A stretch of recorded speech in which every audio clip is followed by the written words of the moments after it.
Olá, queridas, bom dia, tudo bem com vocês? Sejam muito bem-vindas a mais um momento devocional nosso aqui juntas. Estamos caminhando por Gálatas. Bom, acredito que a maioria de vocês já tem acompanhado essa jornada, mas se é a primeira vez que você está aqui, eu sou a Prisca Mendonça, eu sou a líder e fundadora do Teologia para Mulheres, que é um ministério de ensino bíblico e teológico para mulheres. E no Teologia para Mulheres nós temos a Academia Teológica, que é a nossa escola de teologia para mulheres. E dentro da Academia Teológica nós temos vários materiais, cursos de teologia para edificar as mulheres no conhecimento de Deus. E mensalmente nós fazemos um devocional juntas. E nesse mês aqui nós estamos estudando o livro de Gálatas. Então os nossos devocionais, eles são sempre uma jornada por todo o livro bíblico. São devocionais onde você vai meditar no texto, você vai ter perguntas de compreensão do texto e perguntas de aplicação do texto, uma reflexão e uma oração guiada para você aplicar aquilo que você aprendeu. E caso você ainda não tenha esse devocional, você queira adquirir, você pode clicar nesse link aqui, que está na descrição desse vídeo, para você poder também se aprofundar nessa epístola de Gálatas junto com a gente. Bom, como é que vocês estão? Hoje é o nosso último dia, né? Nossa última quarta no livro de Gálatas. Espero que vocês estejam empolgadas, hein? Tô animada. Aquele gostinho, né? Agridoce de uhul, missão cumprida, mas ao mesmo tempo, poxa, já, né? Esse é um devocional de 3 semanas, então a gente teve... Esse é o nosso terceiro encontro, tá bom?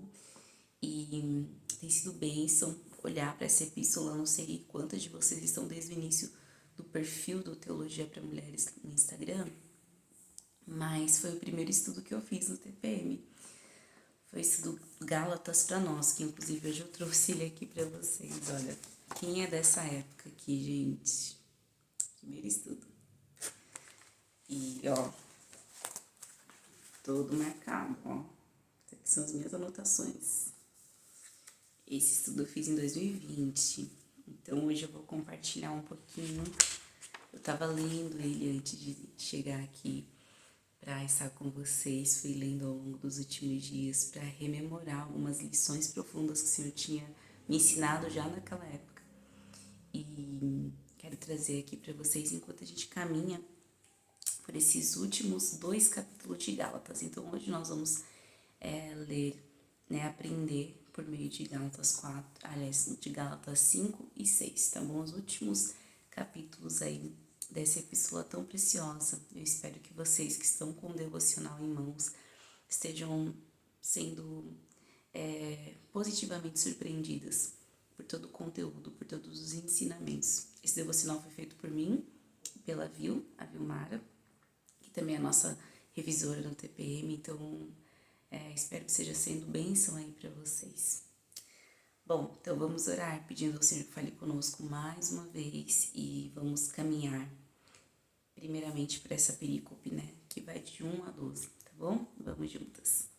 Oremos ao Senhor. Pai, obrigada, Senhor, pelo tempo que o Senhor nos deu nesse dia, nesta manhã. Obrigada pelo teu amor, pela tua bondade, sua benignidade para conosco. Peço para que o Senhor fale comigo, fale com as minhas irmãs que estão aqui, que a tua palavra seja uma espada penetrante nos nossos corações.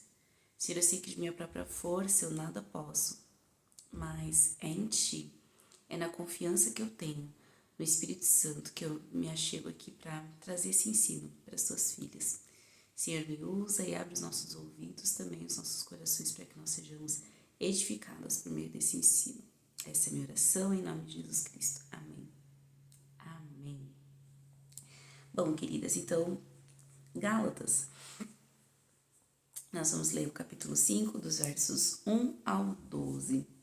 Então, a gente viu que até aqui o apóstolo Paulo ele tem defendido essa liberdade que Cristo conquistou para nós, por meio da qual nós não precisamos mais viver uma vida de busca de justiça por meio da obediência às leis.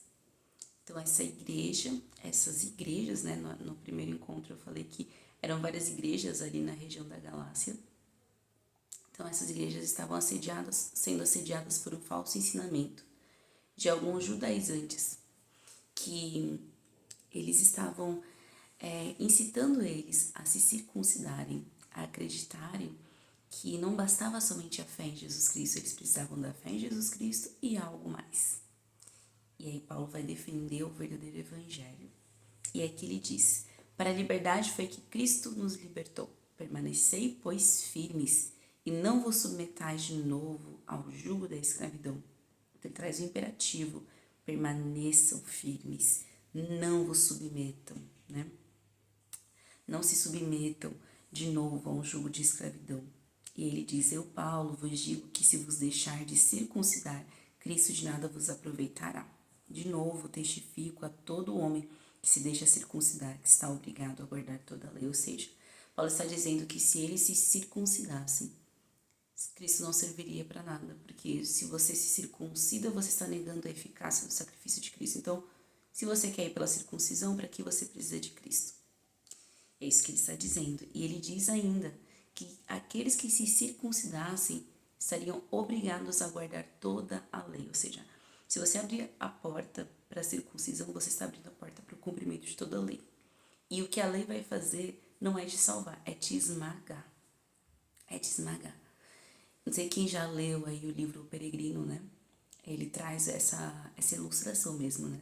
Da lei como algo que te esmaga, porque você é incapaz de obedecê-la, de cumpri-la.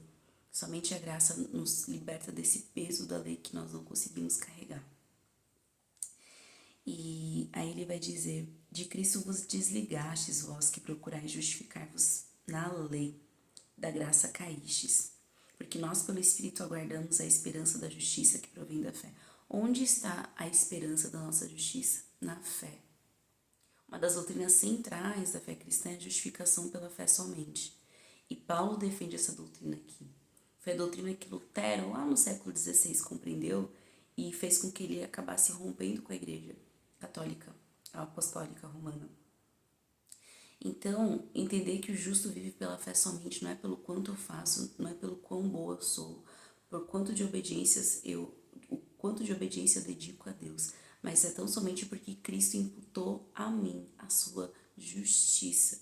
Então, quando nós cremos em Jesus, o que acontece? Nós somos justificadas.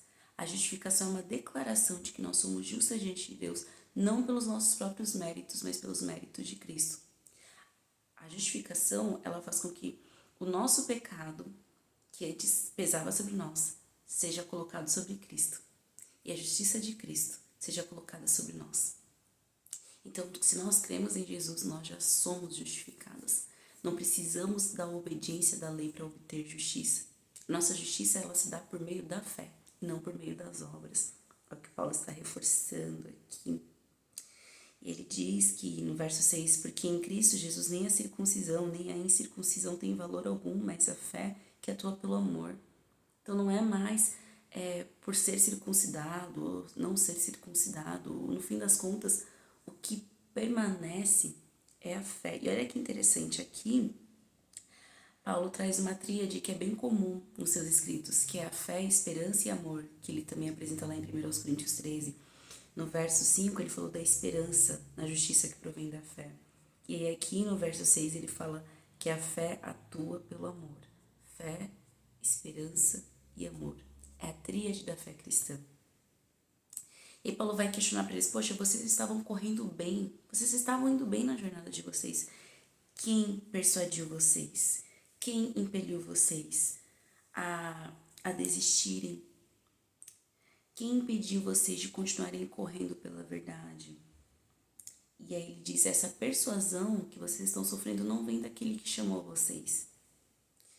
E ele vai dizer que um pouco de fermento é suficiente para levedar toda a massa. Bom, vocês sabem, né, mas quem aí gosta de fazer bolo?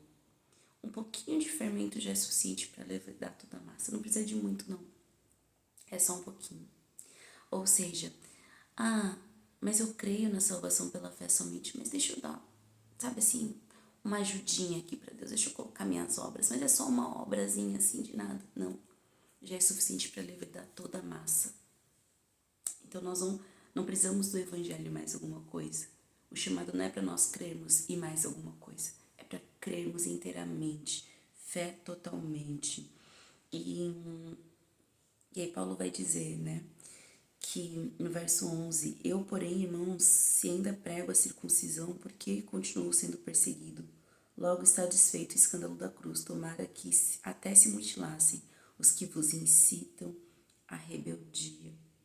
Então Paulo, ele diz que ele nunca pregou a circuncisão. Eu não prego a circuncisão. Se eu pregasse a circuncisão, por que eu estaria sendo perseguido? Eu estou sendo perseguido por aqueles que pregam a circuncisão e eles estão me acusando porque eu não prego. E de fato eu não prego a circuncisão porque eu não creio na circuncisão para a salvação. Então Paulo, ele traz esse contraste, esse chamado para que essas igrejas, esses cristãos permaneçam na verdade que eles receberam. Irmãs, como é importante nós permanecermos na verdade de Deus.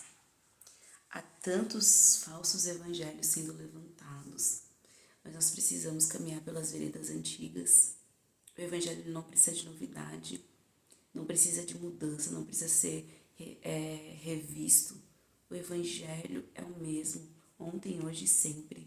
A gente precisa permanecer em fé, em esperança e em amor. Esse é o nosso chamado. E aí o apóstolo Paulo vai continuar no verso 13. Porque vós, irmãos, fostes chamados à liberdade, porém não useis a liberdade para dar ocasião à carne. Sede antes servos uns dos outros pelo amor. Mais uma vez, o amor vai ser mencionado aqui. Então, primeiramente, vejam, a salvação em Cristo é tudo ou nada. Ou é 100% Cristo, ou é zero Cristo. Não tem 90% Cristo e 10% eu. 99% Cristo e 1% eu. Não. Nós já chegamos diante da cruz nuas, de mãos vazias, sem nada para oferecer ao Senhor. Qualquer evangelho que te diga que você tem que fazer a sua parte para ser salva, aqueles 5%, não é evangelho. Cristo fez tudo. Nós respondemos à salvação. E a nossa resposta é em obediência, em santidade, é apresentando obras de amor. Mas isso não é a condição para nós sermos salvos. A condição para sermos salvos é crermos em Jesus como nosso único e suficiente Senhor e Salvador. Depois de dizer essas coisas, aí no verso 13, então o apóstolo Paulo vai falar que nós somos chamados à liberdade. Porém, não devemos usar a liberdade para dar ocasião à carne. E aqui vem aquele famoso texto, né? Das obras da carne e o fruto do Espírito. Uma coisa muito importante, até aqui o apóstolo Paulo está enfatizando que nós somos chamados para a liberdade, que nós somos livres, livres da lei, somos livres, livres, livres. Mas aí a pergunta que pode surgir no imaginário dos seus ouvintes é: tá bom, então, já que é para ser livre, então vamos ser livre, não tem mais lei, oba, né? Então vamos ser livre. Mas aqui Paulo vai chamar atenção, calma, não é bem assim não. Liberdade não é libertinagem. Existe uma norma, estou dizendo que vocês não estão mais debaixo do jugo da lei, mas não significa que não existe mais lei, que não existe nada, que não existe um mandamento, não existe um padrão. Sim, existe um mandamento que vocês têm que se sujeitar. E aí ele diz aqui, né, que nós fomos chamados para a liberdade, sim, mas não devemos usar a liberdade para dar ocasião à carne. E se você, que é livre em Cristo, agora começa a usar essa liberdade para dar ocasião à carne, então você não é livre.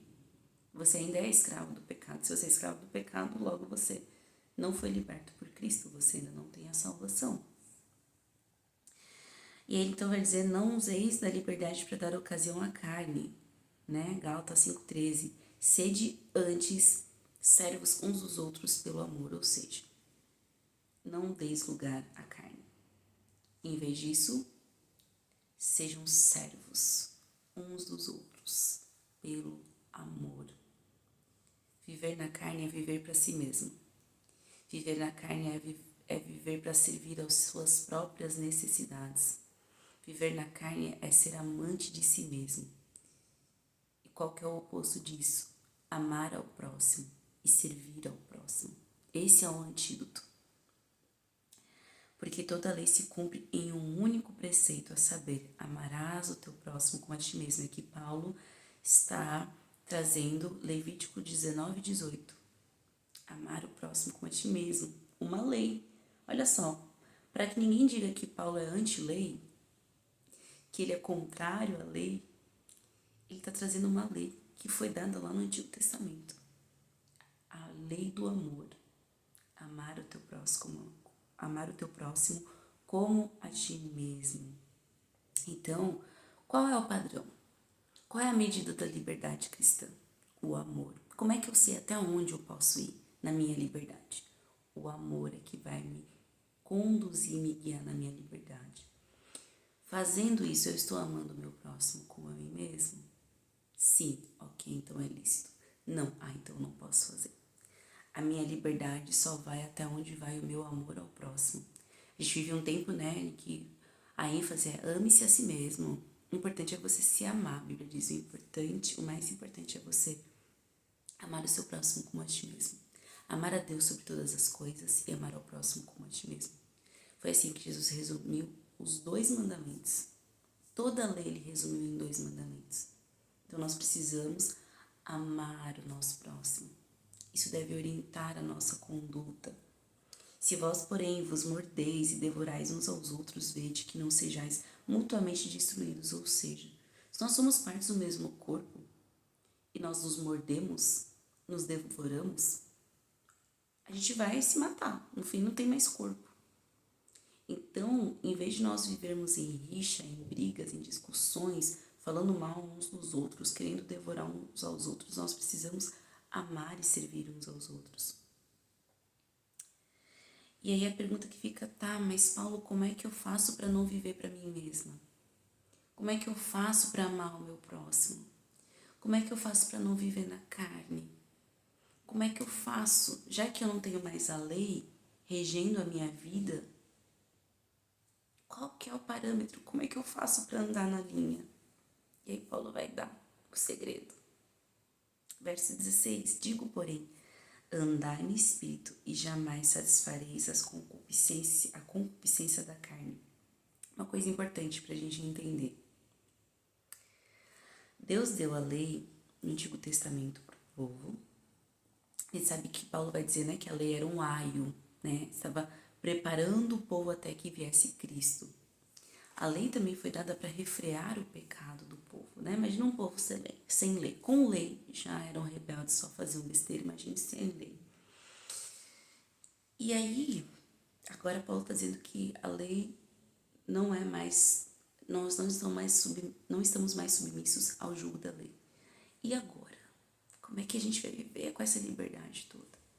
Então, Paulo trouxe aqui um mandamento, mas ele traz algo muito maior do que o mandamento. Ele diz que nós devemos andar no Espírito para não satisfazermos as concupiscências da carne.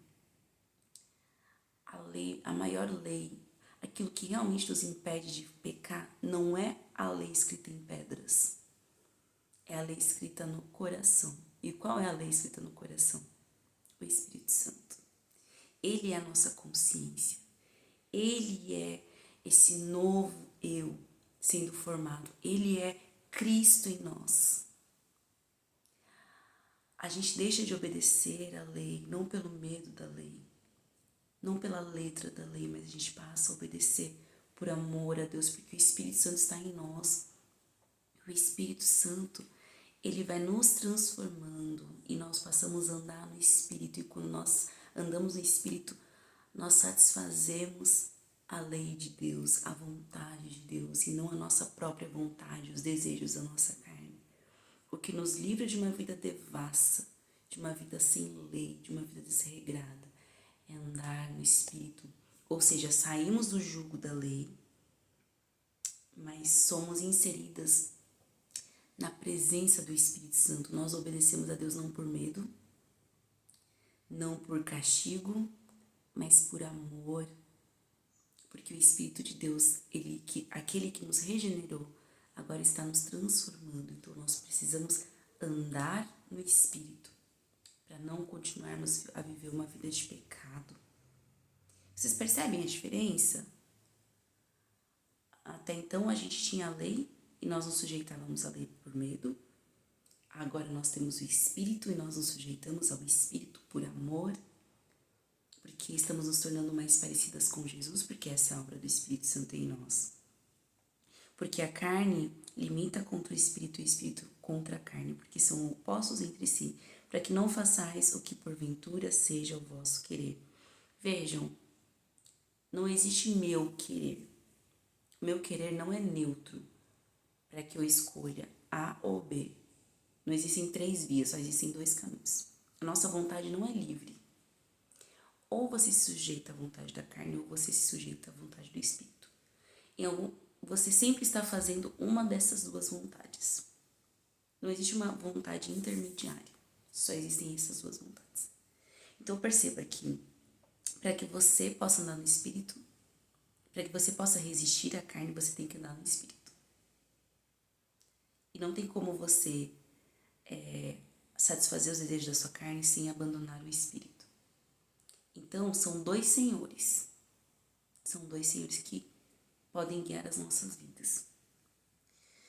Então, eles se opõem, eles militam um contra o outro.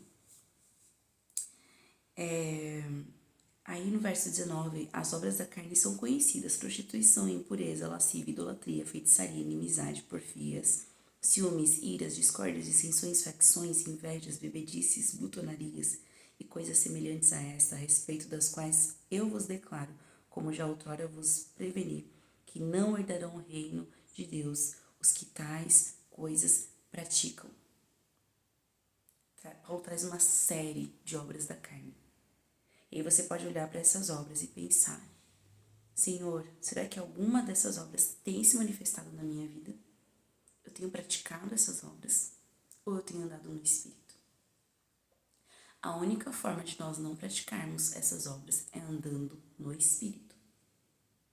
Se você não se submeter ao Espírito, você vai praticar essas obras. E se você não quer praticar essas obras, você precisa andar no Espírito. Só existem esses 2 caminhos. E ele vai trazer o contraste, mas o fruto do Espírito, que é oposto a essas obras da carne, é amor, alegria, paz, longanimidade, benignidade, bondade, fidelidade, mansidão, domínio próprio. Contra estas coisas não há lei. Veja, contra as obras da carne, há lei. Há uma condenação para essas obras. Mas contra o fruto do Espírito não há lei. E os que estão em Cristo crucificaram a carne com suas paixões e concupiscências. Ou seja, se você está em Cristo, você não pode viver alimentando a sua carne. Se vivemos no Espírito, andemos também no Espírito. Não nos deixemos possuir de vanglória, provocando uns aos outros, tendo inveja uns dos outros. Então, aqui no finalzinho, no verso 26, Paulo volta àquilo que ele estava falando no início. Não devorem uns aos outros. Não se destruam mutuamente. Não se deixem possuir por vanglória. Não provoquem uns aos outros. Não tenham inveja uns dos outros. E sabe o que nos livra de tudo isso? O Espírito Santo. Se você tem o Espírito, você não vai andar. Às vezes a gente pensa, nossa, mas é impossível. A gente é pecador.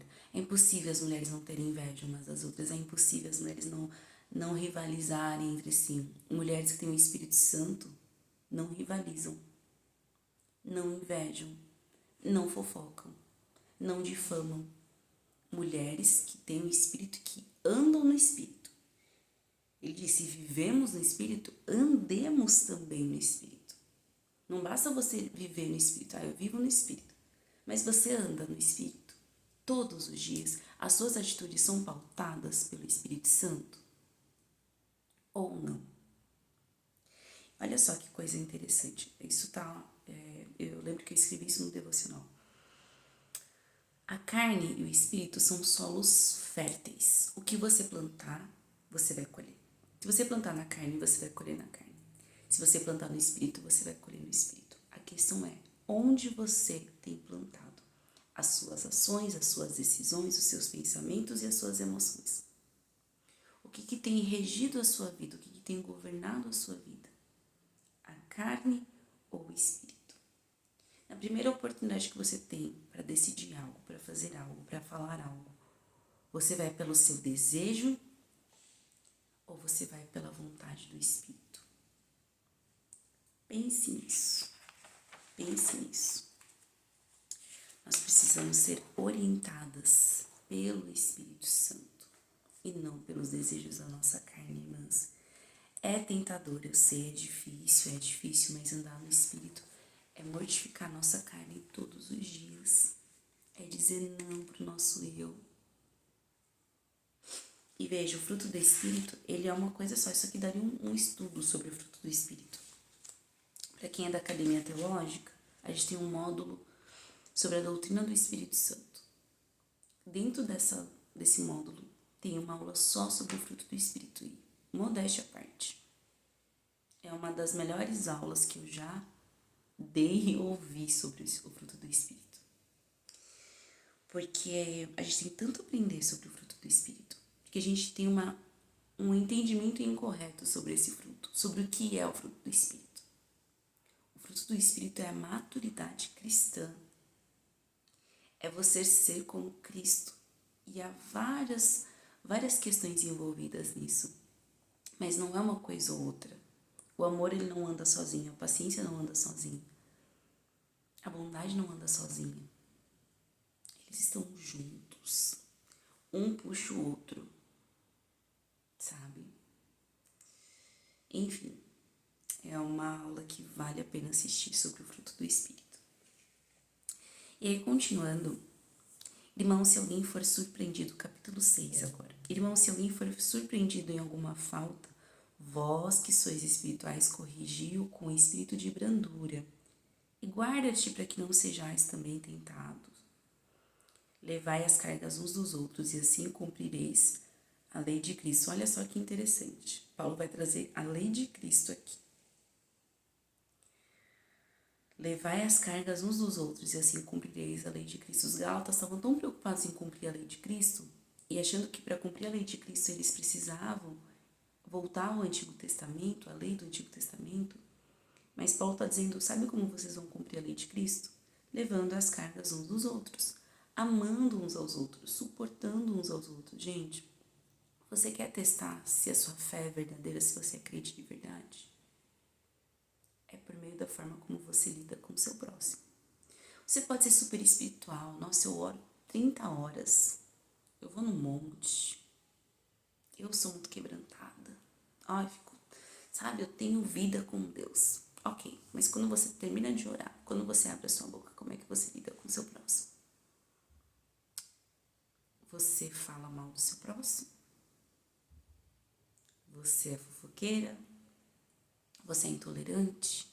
Você é iracunda, sempre irada, impaciente? Opa, então tem alguma coisa errada na sua devoção, na sua espiritualidade. Porque aqueles falsos mestres que estavam falando sobre serem mais espirituais, incitando essa igreja a ser mais espiritual, eles estavam gerando contenda. Onde a contenda, o Espírito não está. Porque o Espírito, ele é manso e humilde. Ele é amor. Ele é paz, ele é benigno. Ele é bondoso. A nossa luta não é contra pessoas, é contra o pecado. O pecado a gente combate mesmo, a gente vê Jesus combatendo o pecado. Mas a gente não tem que se devorar. Às vezes eu olho assim, as redes sociais elas revelam muito, né, do nosso coração. Crentes degladiando uns contra os outros. E falo isso com muito temor no coração, porque eu já fui essa pessoa.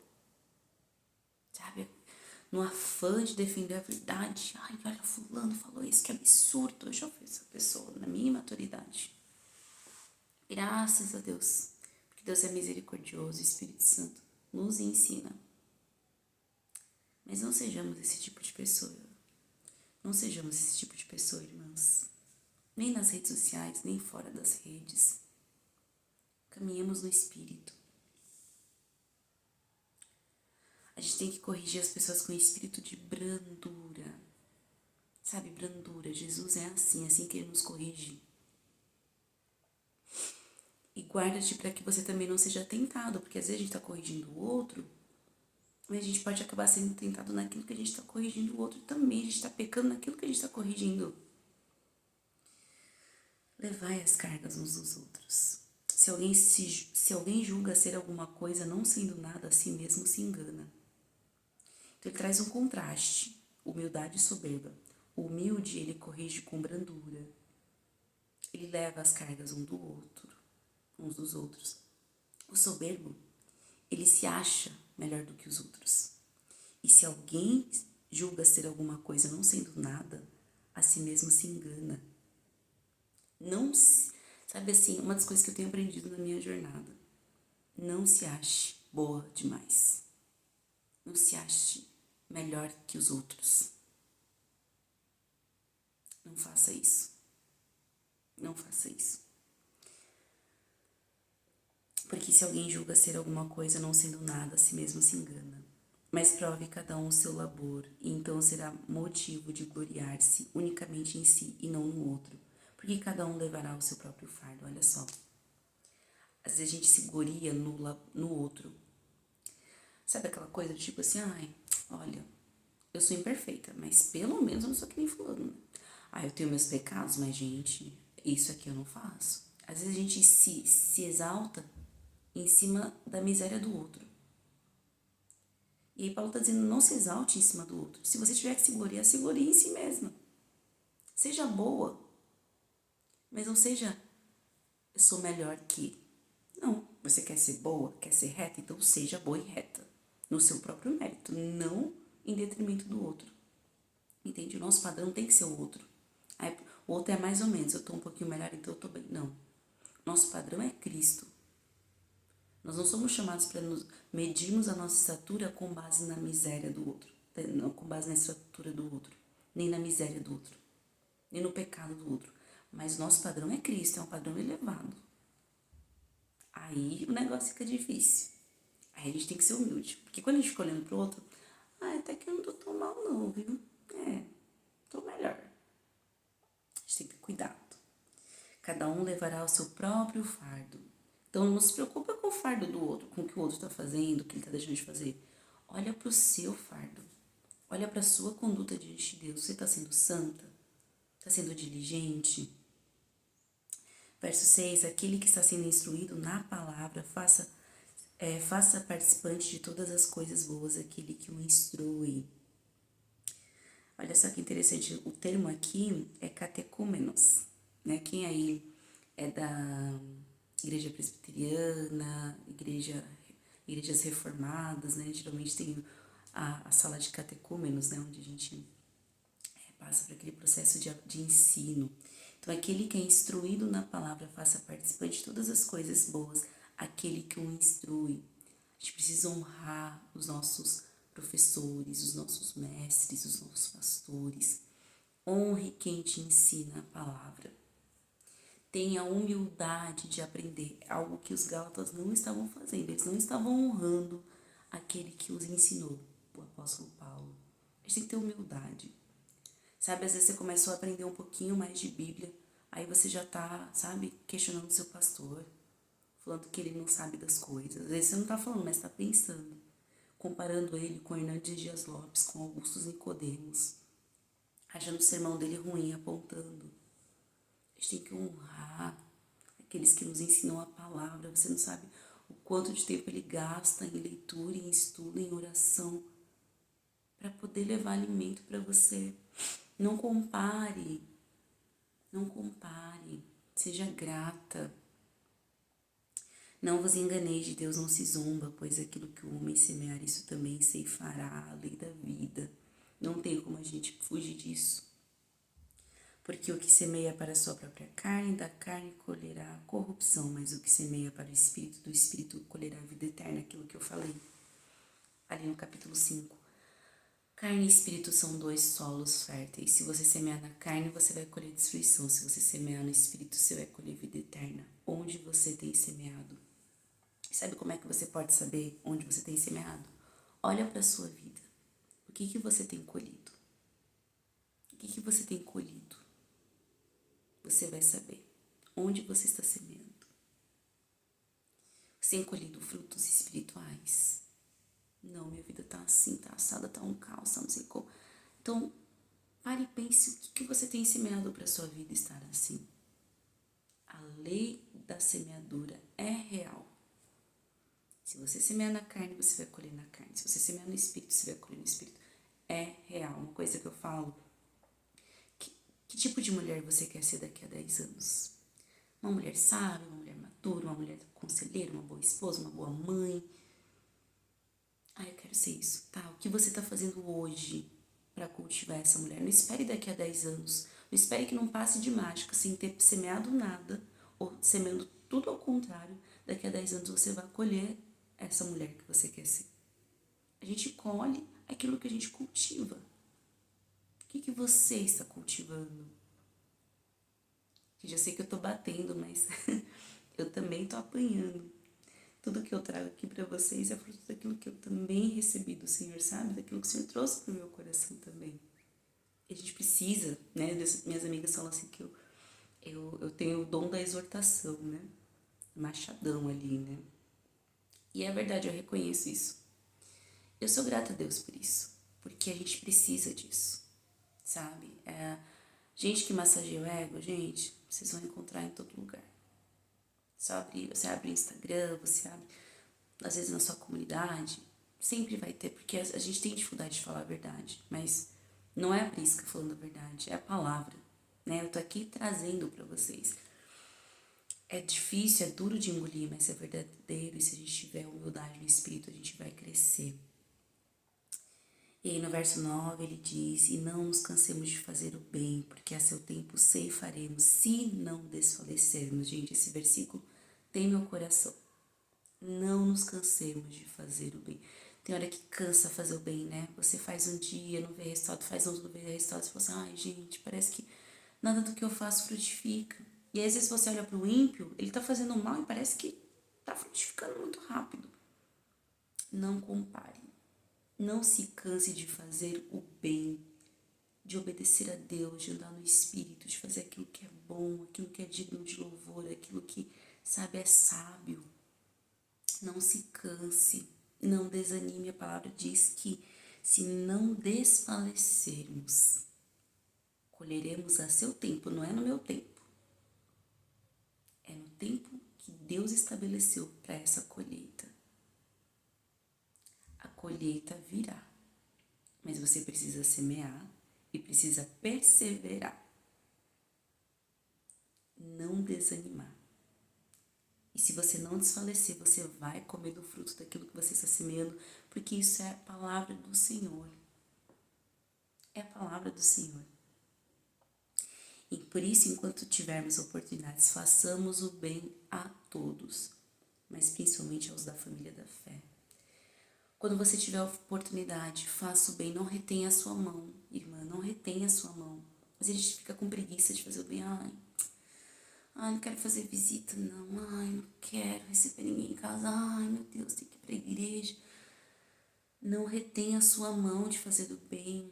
Vale a pena. Se imagine assim como um agricultor. Imagina se o agricultor falar, tô com preguiça de ir lá e cultivar esse solo. Tá um sol, tá frio. Não, vou ficar aqui. Tá, mas aí quando for no tempo da colheita, ele não vai ter o que colher. Por quê? Ele não quis fazer o bem quando deveria fazer. Ele teve preguiça. Dá trabalho, mas vale a pena. Não desanime. Faça o bem. Faça o bem. Seja dedicada. Seja diligente como dona de casa. Seja diligente como trabalhadora fora do lar. Seja diligente como mãe, como esposa. Aonde quer que você esteja, o que quer que você faça. Faça o melhor. Não detenha as suas mãos. Não se canse de fazer o bem. Mas tá todo mundo fazendo errado. Prisca, aqui no meu trabalho, na minha faculdade, na minha família, todo mundo é assim. As mulheres da minha família são todas assim, negligentes, preguiçosas. Você não é todo mundo, já dizia a mamãe, né? Não se canse de fazer o bem. Tá todo mundo cansando, mas nós não nos cansaremos. O mundo tá assim, os casamentos estão assim, mas nós não vamos nos cansar de fazer o bem. Não vamos nos cansar.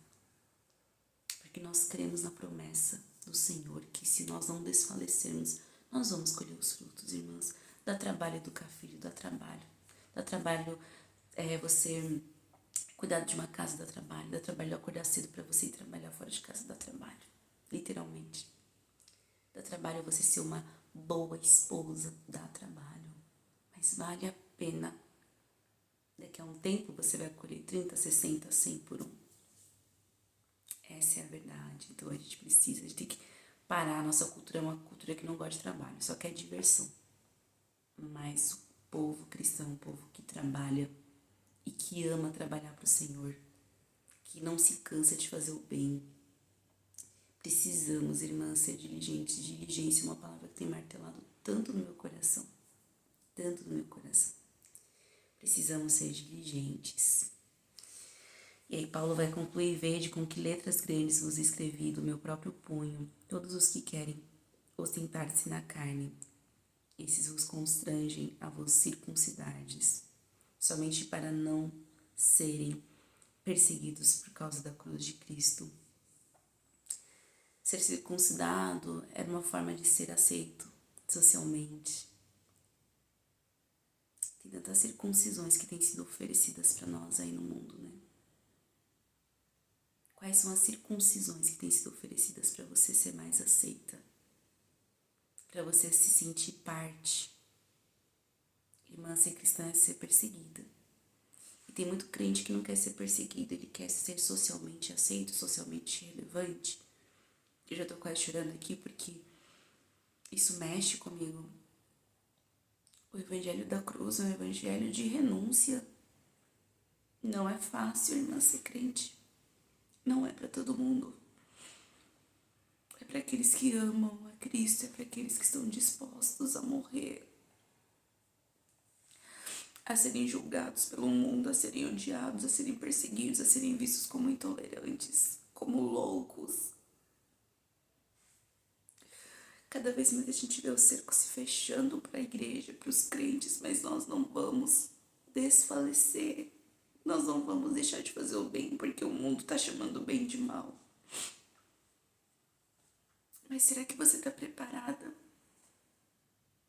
Ou você está disposta a se circuncidar para ser aceita e negar o seu Cristo para ganhar algumas amizades ou alguns benefícios? Talvez você, no seu trabalho, para você ser aceita, para você manter o seu emprego, você tenha que abrir mão de alguns valores cristãos e você está se sujeitando àquilo porque você não quer perder o seu emprego. Não se deixe circuncidar. Não deixe que a sua mente seja circuncidada. Que as suas palavras sejam circuncidadas, onde você começa a usar termos mais neutros para não ofender. Seja fiel ao Cristo que morreu por você, minha irmã.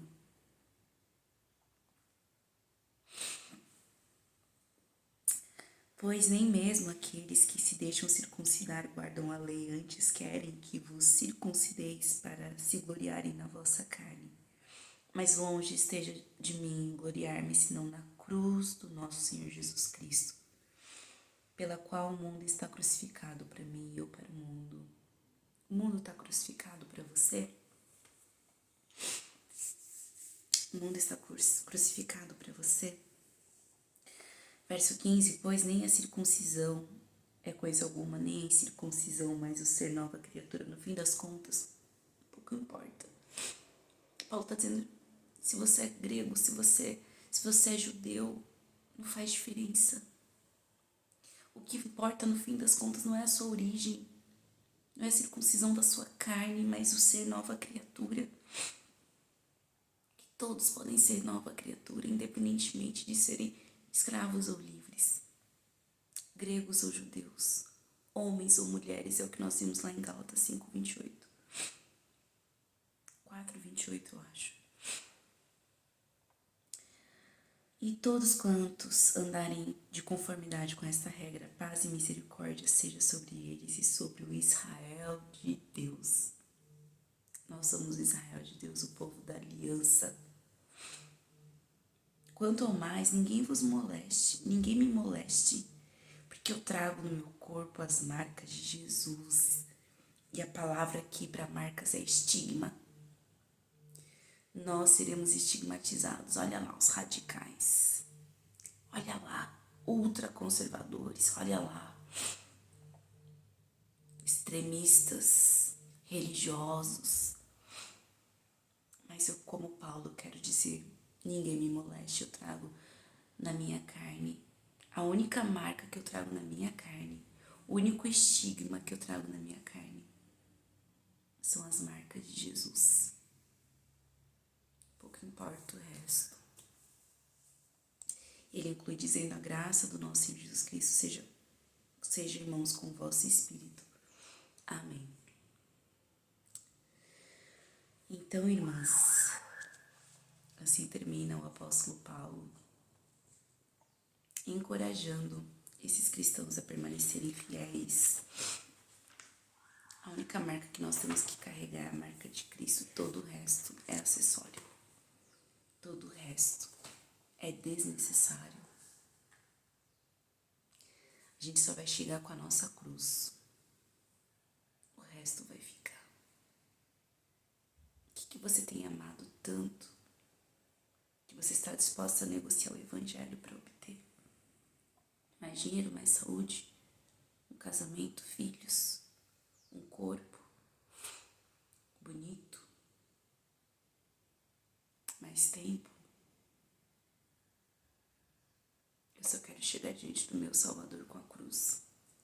Nada mais. Que o Senhor nos ajude, irmãs. Que o Senhor nos ajude. Eu quero pedir oração para vocês, porque vocês estão vendo isso aqui, né? Isso aqui, isso aqui. Esse é o meu livro, Efésios para Nós. Foi lançado ano passado. Ele é um estudo indutivo em Efésios. Se você ainda não conhece, você precisa conhecer. Tem lá na Amazon. E é um estudo que você pode fazer individualmente ou em grupo. Esse estudo aqui, ele foi escrito depois deste aqui. Esse foi o primeiro estudo indutivo que eu fiz. E se Deus quiser, eu tenho orado para que a gente possa publicar ele também, assim como esse aqui. Ele vai ser o segundo dessa coleção. Então, orem por isso, porque tem muita coisa preciosa aqui que eu gostaria muito de compartilhar. E para que possa alcançar mais mulheres. Então, quero encorajar vocês a permanecerem firmes no Evangelho, a permanecerem firmes nas verdades de Deus. Essa é a missão do Teologia para Mulheres, gente. Mostrar para vocês que a gente precisa disso aqui. Evangelho, Bíblia. Não precisa de discurso motivacional. A gente precisa da Bíblia. Ela é suficiente para nós. Tá? Então, quero encorajar vocês a permanecerem, não negociarem as verdades do Evangelho. E quero também, não sei se vocês estão nos grupos do TPM, a gente mandou essa semana, a gente está começando um projeto embrionário de um podcast para a família, para casais especificamente, um podcast chamado Fé e Família. Vou deixar também na descrição aqui, para quem ainda não assistiu. Eu e o meu esposo, Luiz, ele é pastor da nossa igreja, também um dos pastores da nossa igreja, e nós gravamos um episódio falando sobre a tríade do casamento. 3 elementos fundamentais no casamento cristão.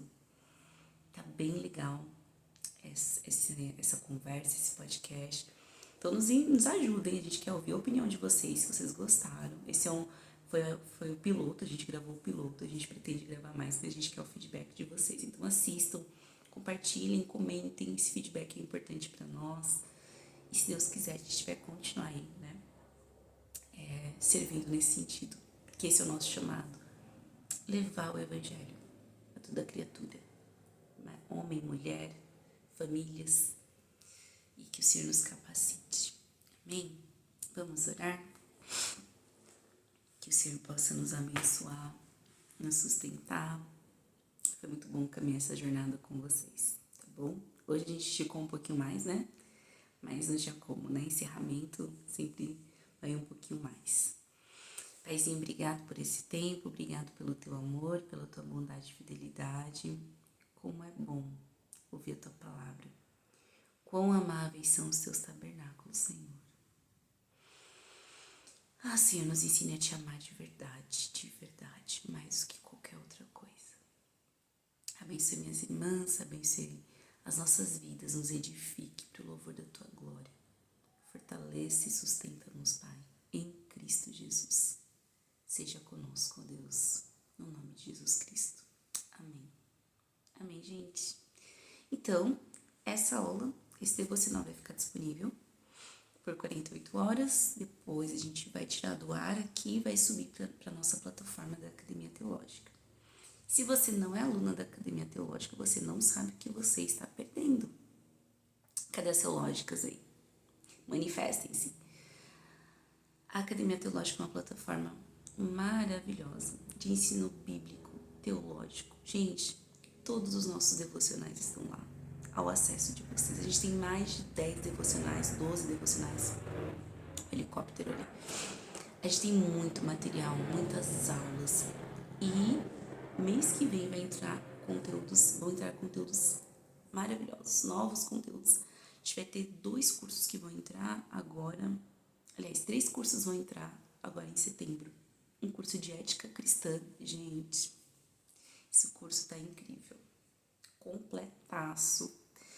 Esse curso tá maravilhoso. A gente vai falar sobre questões éticas, sobre filhos, sobre questões de aborto, sobre questões de controle de natalidade, né? Tem uma polêmica que eu sei no nosso meio. Abuso. Como é que o cristão deve lidar com as questões éticas? Deixa eu ver se eu tô com um livro aqui, eu acho que não. Queria mostrar pra vocês, mas tá muito bom, assim, tá bem completo. A gente vai ter um novo curso também sobre sexualidade cristã, muito bom. E a gente vai ter um curso também chamado Entre o Lar e o Mundo, falando sobre o trabalho e a mulher cristã. E, inclusive, a gente vai ter umas aulas sobre empreendedorismo cristão. Tá muito legal também. Então, assim, se você já é aluna, você vai ter acesso a tudo isso. Se você não é, você vai ter que comprar cada um desses cursos à parte. Então, somando tudo, vai dar bem mais do que a assinatura da Academia Teológica. Então, acho que vale muito a pena você entrar para a Academia Teológica. Você vai ter acesso a todos esses cursos, ao nosso curso de teologia, que tem certificado, e muito mais. A nossa comunidade, a gente tem grupo no WhatsApp, enfim, tem muitas coisas boas para vocês lá na Academia Teológica. E é isso. O que mais? Deixa eu ver se eu tenho mais algum recado. Eu acho que é isso, gente. Então, que o Senhor possa abençoar vocês. E a gente tá com um desafio de disciplinas espirituais também, para quem tem lutado aí contra a inconstância, está querendo buscar mais constância. Vou deixar o link aqui também. Enfim, a gente tem trabalhado muito para servir vocês. Muito, muito, muito. A gente quer edificar, a gente quer munir, tá bom? É isso, gente. Que Deus abençoe vocês. Um beijão. Vamos juntas. E em breve vamos começar mais um devocional, um novo devocional. O próximo devocional, se eu não me engano, vai ser no livro de Esther, tá bom? Vamos ler Esther com outras lentes. Nada de ser princesinha e mimimi, água com açúcar, não, tá? Com teologia bíblica profunda. Vai ser muito bom. Que Deus abençoe você, gente. Um beijo. Vamos juntas.